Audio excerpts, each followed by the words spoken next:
brought to you by V-Guard, co-powered by Sensodyne O Bhimal বলো কথা কেশরী। Associate sponsor UltraTech cement. নিজের কেন্দ্রে শেষ দিনের প্রচারে রয়েছেন অভিষেক বন্দ্যোপাধ্যায়। ডায়মন্ড হারবারের ফলতায় রোড শো, তৃণমূলের হেভিওয়েট প্রার্থীর অভিষেক বন্দ্যোপাধ্যায় প্রচারে রয়েছেন ফলতায়। নিজের কেন্দ্রে একেবারে শেষ দিনের প্রচার আর সপ্তম দফার ভোটের আগে শেষ দিনের প্রচারে রয়েছেন অভিষেক বন্দ্যোপাধ্যায়। ডিম কিনতে যেতেন বাজারে 2014 সালের আগে একটা ডিমের দাম ছিল 2 টাকা 2.5 টাকা, আর আজকে একটা ডিমের দাম 7 টাকা। গরিব মায়েরা রান্নায় জিরে ব্যবহার করে, সেই জিরের উপর মোদি জিএসটি লাগিয়েছে 18%, আর বড় লোকদের বাড়িতে হিরে থাকে, সেই হিরের উপর জিএসটি লাগিয়েছে 0%। এই হচ্ছে মোদিজির গরিব দরদি সরকারের উদাহরণ, নমুনা।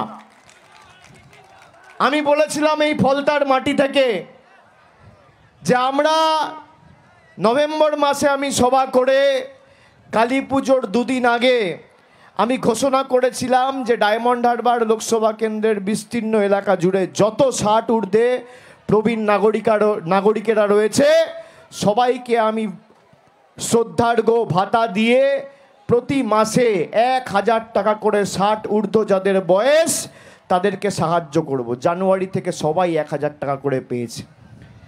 ভারতবর্ষে কোথাও হয়নি, ডায়মন্ড হারবারে হয়েছে, ফলতায় হয়েছে। কথা দিয়ে কথা রেখেছি। 100 দিনের বঞ্চিত শ্রমিক আমরা রেজিস্ট্রেশন ক্যাম্প করিয়ে নাম নথিভুক্ত করেছিলাম ফেব্রুয়ারি মাসের প্রথম সপ্তাহ থেকে। ফেব্রুয়ারি মাসের 29 তারিখের মধ্যে আপনি টাকা পেয়েছেন। সবার অ্যাকাউন্টে 100 দিনের বঞ্চিত প্রাপকদের টাকা আমাদের সরকার পৌঁছে দিয়েছে। লক্ষ্মীর ভাণ্ডার দ্বিগুণ হয়েছে। 500 টাকা যারা লক্ষ্মীর ভাণ্ডার পেতেন সাধারণ মায়েরা বোনেরা তারা 1000 টাকা পাচ্ছেন, আর যারা 1000 টাকা পেতেন তপশিলি মায়েরা তারা 1200 টাকা পাচ্ছেন।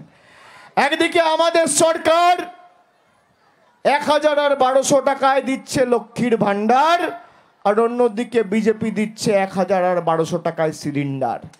একদিকে মমতা ব্যানার্জির সরকার 1000 টাকা করে প্রতি মাসে আপনাকে লক্ষ্মীর ভাণ্ডার দিয়েছে, আর অন্যদিকে মোদিজি আপনার পকেট কেটে সেই 1200 টাকাটা আপনার পকেট থেকে নিয়ে দিল্লিতে চলে গেছে। একদিকে দিদি দিচ্ছে আর একদিকে মোদি নিচ্ছে। আপনি কার সাথে থাকবেন সিদ্ধান্ত আপনার। আমি আপনাদের বলছি গরম বাড়ছে, আপনাদের ফিরতে হবে। আমরা চেয়েছিলাম নির্বাচন তাড়াতাড়ি মার্চ এপ্রিলের মধ্যে শেষ হলে মানুষকে এই কষ্টের সম্মুখীন হতে হবে না। তাড়াতাড়ি নির্বাচন হলে মানুষের সুবিধা। 1 দফায় অন্য রাজ্যে ভোট করবে আর বাংলায় 7 দফায় 8 দফায় ভোট করবে। তার কারণ আগে মধ্যপ্রদেশে ভোট হবে, তারপর রাজস্থানে ভোট হবে, তারপর গুজরাটে ভোট হবে, তারপর আসামে ভোট হবে, তারপর উত্তরপ্রদেশে ভোট হবে। brought to you by V-Guard, co-powered by Sensodyne O Bhimal বলো কথা কেশরী। Associate sponsor UltraTech cement.